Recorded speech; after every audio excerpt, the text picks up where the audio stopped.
84ರಿಂದ 50 kg ಬಂದೆ. ಆಮೇಲೂ ಸಣ್ಣಗೆ fit ಆಗಿದ್ದೀನಿ. ಅದಕ್ಕೆ ನಾನು ಯೂಸ್ ಮಾಡ್ತಾ ಇರೋದು ಜೀನಿ ಸ್ಲಿಮ್. ಇನ್ನು ಎಲ್ರಿಗೂ ಬೊಜ್ಜು ಜಾಸ್ತಿ ಆಗ್ತಿದೆ. ಬೊಜ್ಜು ಈ ಸ್ಥೂಲಕಾಯದಿಂದಾಗಿ ಆರೋಗ್ಯ ಸಮಸ್ಯೆ ಉಂಟಾಗ್ತಾ ಇದೆ. ಹಾಗಾಗಿ ಇನ್ನು 10% ಎಣ್ಣೆ ಬಳಸೋದನ್ನು ಕಡಿಮೆ ಮಾಡಿ ಅಂತ ನರೇಂದ್ರ ಮೋದಿ ಅವರು ಅಡಿಗೆ ಎಣ್ಣೆಯನ್ನು ಬಳಸೋದನ್ನು ಕಡಿಮೆ ಮಾಡಿ ಅಂತ ಒಂದು ಸಂದೇಶ ರವಾನೆ ಮಾಡಿದ್ದಾರೆ. ಮೋದಿಯನ್ನು ಮೆಚ್ಚಿಕೊಳ್ಳುವವರು 10% ಎಣ್ಣೆ ಕಡಿಮೆ ಹಾಕ್ಬೋದೇನೋ, ಮೋದಿ ಮೇಲೆ ಸೆಟ್ಟಿರೋರು 10% ಎಣ್ಣೆ ಎಕ್ಸ್ಟ್ರಾ ಬಳಸ್ಬೋದೇನೋ. ಯಾಕೆಂದರೆ ವಿಚಿತ್ರ ಅಲ್ಲ, ಸಮ್ಟೈಮ್ ಪ್ರಧಾನಿ ಹೇಳ್ದಂಗೆ ಮಾಡ್ತಾರೆ, ಕೆಲವರು ಪ್ರಧಾನಿ ವಿರುದ್ಧವಾಗಿ ಮಾಡ್ತಾರೆ.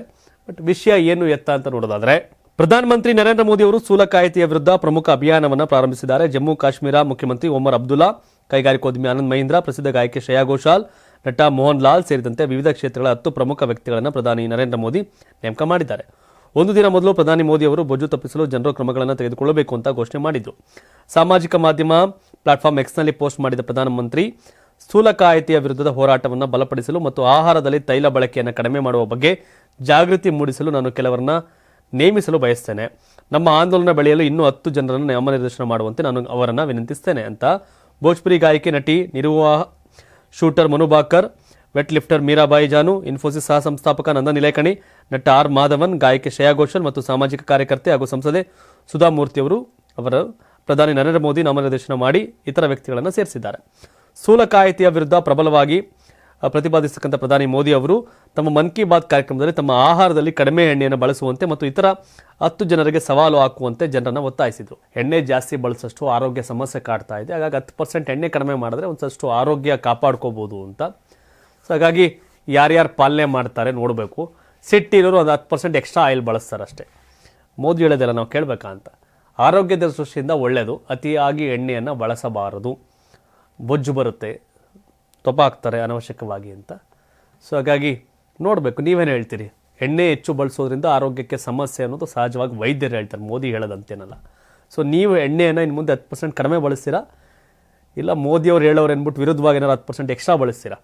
ಕಾಮೆಂಟ್ ಮಾಡಿ. ಚಾಂಪಿಯನ್ಸ್ ಟ್ರೋಫಿಯಲ್ಲಿ ಭಾಗಿಯಾಗುವಂಥ ವಿದೇಶಿಯರನ್ನ ಅಪಹರಣ ಮಾಡೋಕ್ಕೆ ಸ್ಕೆಚ್ ಹಾಕಿರುವಂಥ ವಿಷಯ ಇದೀಗ ಬಹಿರಂಗವಾಗಿದೆ. ಇದು ಆತಂಕಕ್ಕೆ ಕಾರಣ ಆಗಿದೆ. ಐಸಿಸಿ ಚಾಂಪಿಯನ್ಸ್ ಟ್ರೋಫಿ 2025 ಅಲ್ಲಿ ಭಾಗವಹಿಸುವ ವಿದೇಶಿ ಅತಿಥಿಗಳನ್ನು ವಿವೇಚನೆಗಾಗಿ ಅಪಹರಿಸಲು ಸಕ್ರಿಯ ರಹಸ್ಯ ಗುಂಪುಗಳು ಸಂಚು ರೂಪಿಸಿವೆ ಎಂಬ ಆರೋಪದ ಬಗ್ಗೆ ಪಾಕಿಸ್ತಾನದ ಗುಪ್ತಚರ ಬ್ಯೂರೋ ಸೋಮವಾರ ದೇಶದ ಭದ್ರತಾ ಪಡೆಗಳಿಗೆ ಎಚ್ಚರಿಕೆ ನೀಡಿದೆ. ತೆಹ್ರೀಕ್-ಇ ತಾಲಿಬಾನ್ ಟಿಟಿಪಿ, ಪಾಕಿಸ್ತಾನ, ಐಸಿಸ್ ಮತ್ತು ಇತರ ಬಲೂಚಿಸ್ತಾನ ಮೂಲದ ಗುಂಪುಗಳು ಸೇರಿದಂತೆ ಹಲವಾರು ಭಯೋತ್ಪಾದಕ ಸಂಘಟನೆಗಳ ವಿರುದ್ಧ ಎಚ್ಚರಿಕೆ ನೀಡಲಾಗಿದೆ ಎಂದು ಮೂಲಗಳು ತಿಳಿಸಿವೆ. ಗುಪ್ತಚರ ಎಚ್ಚರಿಕೆಗೆ ಪ್ರತಿಕ್ರಿಯೆಗಾಗಿ ಪಾಕಿಸ್ತಾನದ ಭದ್ರತಾ ಪಡೆಗಳು ಆಟಗಾರರ ಮತ್ತು ಅವರ ಜೊತೆಗಿರುವ ಸಿಬ್ಬಂದಿಯ ಸುರಕ್ಷತೆಯನ್ನು ಖಚಿತಪಡಿಸಿಕೊಳ್ಳಲು ರೇಂಜರ್ಗಳು ಮತ್ತು ಸ್ಥಳೀಯ ಪೊಲೀಸರು ಸೇರಿದಂತೆ ಉನ್ನತ ಮಟ್ಟದ ರಕ್ಷಣಾ ತಂಡಗಳನ್ನು ನಿಯೋಜಿಸಿವೆ. 2025ರ ಐಸಿಸಿ ಚಾಂಪಿಯನ್ಸ್ ಟ್ರೋಫಿಗೆ ಪಾಕಿಸ್ತಾನ ಆತಿಥ್ಯ ವಹಿಸಲಿದ್ದು, ಇದು ದೇಶದ ಕ್ರಿಕೆಟ್ ಭೂದೃಶ್ಯದಲ್ಲಿ ಮಹತ್ವದ ಮೈಲಿಗಲ್ಲಾಗಿದೆ. ಆದಾಗ್ಯೂ ಉನ್ನತ ಮಟ್ಟದ ಅಂತಾರಾಷ್ಟ್ರೀಯ ಕಾರ್ಯಕ್ರಮಗಳನ್ನು ಆಯೋಜಿಸುವ ದೇಶದ ಸಾಮರ್ಥ್ಯದ ಬಗ್ಗೆ ಈಗ ಕಳವಳಗಳು ಹೆಚ್ಚುತ್ತಿವೆ. 2024ರಲ್ಲಿ ಚೀನಾದ ಇಂಜಿನಿಯರ್ಗಳ ಮೇಲೆ ನಡೆದ ದಾಳಿ ಮತ್ತು ಲಾಹೋರ್ನಲ್ಲಿ ಶ್ರೀಲಂಕಾ ಕ್ರಿಕೆಟ್ ತಂಡದ ಮೇಲೆ 2009ರಲ್ಲಿ ನಡೆದ ದಾಳಿಯಂತಹ ಘಟನೆಗಳು ಅಂತಾರಾಷ್ಟ್ರೀಯ ಟೂರ್ನಿಗಳನ್ನು ಆಯೋಜಿಸಲು ದೇಶದ ಭದ್ರತಾ ಸನ್ನದ್ಧತೆಯ ಬಗ್ಗೆ ಕಳವಳ ವ್ಯಕ್ತಪಡಿಸುತ್ತಿವೆ. ಏನೂ ಮಾಡೋಕ್ಕಾಗಲ್ಲ, ಪಾಕಿಸ್ತಾನ ಶಾಂತಿ ನೆಮ್ಮದಿಗಿಂತ ಇಂಥ ಆಟಗಳಿಂದನೇ ಸೌಂಡು. ಸೊ ಹಾಗಾಗಿ ಪಾಪ ಅಲ್ಲಿಗೆ ಹೋಗೋರು ಹುಷಾರಾಗಿರ್ಬೇಕಷ್ಟೆ. ನಮ್ಮವರಂತೂ ಹೋಗಲ್ಲ, ನಮ್ಮವ್ರು ಎಷ್ಟು ಕೊಟ್ಟರು ಅಲ್ಲಿಗೆ ಹೋಗಲ್ಲ ಪಾಕಿಸ್ತಾನಕ್ಕೆ. ಹಾಗಾಗಿ ಭಾರತೀಯರನ್ನೇ ಟಾರ್ಗೆಟ್ ಮಾಡಿದ್ರು ಮಾಡ್ಬೋದು, ಬಟ್ ನಮ್ಮವ್ರು ಅಲ್ಲಿಗೆ ಹೋಗಲ್ಲ. ಬಟ್ ಬೇರೆಯವ್ರನ್ನೂ ಟಾರ್ಗೆಟ್ ಮಾಡ್ತಿದ್ದಾರೆ ಅಂತ. ಬಟ್ ಇದು ಎಷ್ಟು ಮಟ್ಟಿಗೆ ಹ್ಯಾಂಡಲ್ ಮಾಡುತ್ತೆ ಪಾಕಿಸ್ತಾನ ಅಂತ ಕಾದು ನೋಡಬೇಕು. ಇನ್ನು ಉಕ್ರೇನ್ ರಷ್ಯಾ ನಡುವಿನ ಯುದ್ಧ ನಡೀತಾನೆ ಇದೆ. ಬಟ್ ಈ ಯುದ್ಧವನ್ನು ನಿಲ್ಲಿಸುವ ಲಕ್ಷಣ ಕಾಣ್ತಾ ಇದೆ. ಯಾಕೆ ಅಂತಂದರೆ, ಶಾಂತಿಗಾಗಿ ಉಕ್ರೇನ್ ಮಂತ್ರವನ್ನು ಪಠಿಸುತ್ತಿದೆ. ರಷ್ಯಾ ಯಾವ ಮಟ್ಟಿಗೆ ಕೋಪರೇಟ್ ಮಾಡುತ್ತೆ ಅಂತ ನೋಡಬೇಕು. ಎಸ್, ಉಕ್ರೇನ್ ಅಧ್ಯಕ್ಷ ವ್ಲಾದಿಮಿರ್ ಜೆಲೆನ್ಸ್ಕಿ ಸೋಮವಾರ ರಷ್ಯಾದೊಂದಿಗಿನ ಎಲ್ಲ ಯುದ್ಧ ಕೈದಿಗಳನ್ನು ಸಂಪೂರ್ಣವಾಗಿ ವಿನಿಮಯ ಮಾಡಿಕೊಳ್ಳಲು ಪ್ರಸ್ತಾಪಿಸಿದ್ದಾರೆ. ಇದು ಉಭಯ ದೇಶಗಳ ನಡುವಿನ ಸಂಘರ್ಷವನ್ನು ಕೊನೆಗೊಳಿಸುವ ಪ್ರಕ್ರಿಯೆ ಪ್ರಾರಂಭ ಅಂತ AFT ವರದಿ ಮಾಡಿದೆ. ರಷ್ಯಾದ ಆಕ್ರಮಣದ 3ನೇ ವಾರ್ಷಿಕೋತ್ಸವದಂದು ಕೈವ್ನಲ್ಲಿ ನಡೆದ ಶೃಂಗಸಭೆಯನ್ನು ಉದ್ದೇಶಿಸಿ ಮಾತನಾಡಿದ ಜೆಲೆನ್ಸ್ಕಿ, ರಷ್ಯಾ ಎಲ್ಲ ಉಕ್ರೇನಿಯನ್ ಕೈದಿಗಳನ್ನು ಬಿಡುಗಡೆ ಮಾಡಬೇಕು ಮತ್ತು ಉಕ್ರೇನ್ ಅದೇ ರೀತಿ ಮಾಡಲು ಸಿದ್ಧವಾಗಿದೆ ಎಂದು ಹೇಳಿದರು. ರಷ್ಯಾ ಉಕ್ರೇನಿಯರನ್ನ ಬಿಡುಗಡೆ ಮಾಡಬೇಕು, ಉಕ್ರೇನ್ ಎಲ್ಲರಿಗೂ ಎಲ್ಲವನ್ನ ವಿನಿಮಯ ಮಾಡಿಕೊಳ್ಳಲು ಸಿದ್ಧವಾಗಿದೆ. ಇದು ಪ್ರಾರಂಭಿಸಲು ನ್ಯಾಯಯುತ ಮಾರ್ಗವಾಗಿದೆ ಅಂತ ಜೆಲೆನ್ಸ್ಕಿ AFTಗೆ ತಿಳಿಸಿದರು. ಈ ವರ್ಷ ಉಕ್ರೇನ್ನಲ್ಲಿ ನಿಜವಾದ ಮತ್ತು ಶಾಶ್ವತ ಶಾಂತಿಯ ಪ್ರಾರಂಭವಾಗಬೇಕು ಅಂತ ಅವರು ಹೇಳಿದರು.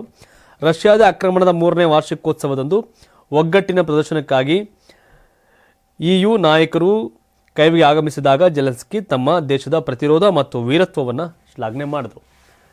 ಯಾರೂ ನಿಲ್ಲಿಸಲ್ಲ ಯುದ್ಧಗಳನ್ನ, ಅವರವರೇ ನಿಲ್ಲಿಸ್ಕೋಬೇಕು ಅನ್ನೋ ಸನ್ನಿವೇಶ ಬಂದ್ಬಿಟ್ಟಿದೆ. ರಷ್ಯಾ ಕೂಡ ಭಾಳ ಹೊಡೆತ ತಿಂದಿದೆ, ಉಕ್ರೇನ್ ಕೂಡ ಭಾರಿ ನಷ್ಟವನ್ನು ಅನುಭವಿಸಿದೆ. ಅವರವರ ಮಾತುಕತೆ ನಡುವೆ ಇದು ಮುಗಿಬೇಕು. ಯಾಕೆಂದರೆ ಯಾರೂ ದೊಡ್ಡಣ್ಣ ಇಲ್ಲ. ಅಮೇರಿಕ ನನ್ನ ದೇಶ ಮೊದಲು ಅನ್ನೋ ಸಿದ್ಧಾಂತಕ್ಕೆ ಬದ್ಧ ಆಗಿದೆ. ಹಾಗಾಗಿ ಅಮೇರಿಕ ನಂಬ್ಕೊಂಡು ಉಕ್ರೇನ್ ಕೂಡ ಎಗರಾಡಂಗಿಲ್ಲ. ರಷ್ಯಾ ಕೂಡ ಈಗಾಗಲೇ ತಾನು ಪ್ರಬಲ ಅಂತ ಅಂದ್ಕೊಂಡಿರೋ, ಉಕ್ರೇನ್ ಮೇಲೆ ಯುದ್ಧ ಮಾಡಿದ್ಮೇಲೆ ಗೊತ್ತಾಯಿತು ರಷ್ಯಾ ತಾನು ಅಂದುಕೊಂಡಷ್ಟು ಪ್ರಬಲ ಅಲ್ಲ ಅಂತ. ಸೊ ಹಾಗಾಗಿ ಎಲ್ಲದಕ್ಕೂ ಕೂಡ ಯುದ್ಧ ಪರಿಹಾರ ಅಲ್ಲ.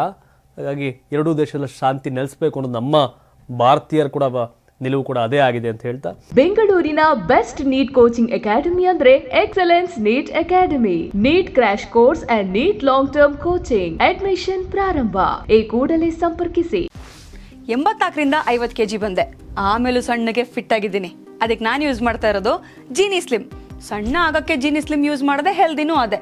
ನೀವು ಸಣ್ಣ ಆಗಬೇಕಾ, ಹೆಲ್ದಿ ಆಗಬೇಕಾ? ಹಾಗಿದ್ರೆ ಜೀನಿ ಸ್ಲಿಮ್ ಯೂಸ್ ಮಾಡಿ.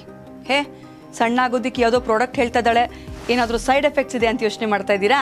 ಖಂಡಿತ ಇಲ್ಲ. ಯಾಕಂದರೆ ಇದು ಕೆಮಿಕಲ್ ಫ್ರೀ. ಸಣ್ಣ ಆಗಬೇಕು ಅಂದರೆ ಜೀನಿ ಸ್ಲಿಮ್ ಯೂಸ್ ಮಾಡಿ. ಹೆಚ್ಚಿನ ಮಾಹಿತಿಗೆ ಕೆಳಗೆ ಡಿಸ್ಪ್ಲೇ ಆಗ್ತಿರೋ ನಂಬರ್ಗೆ ಕಾಲ್ ಮಾಡಿ.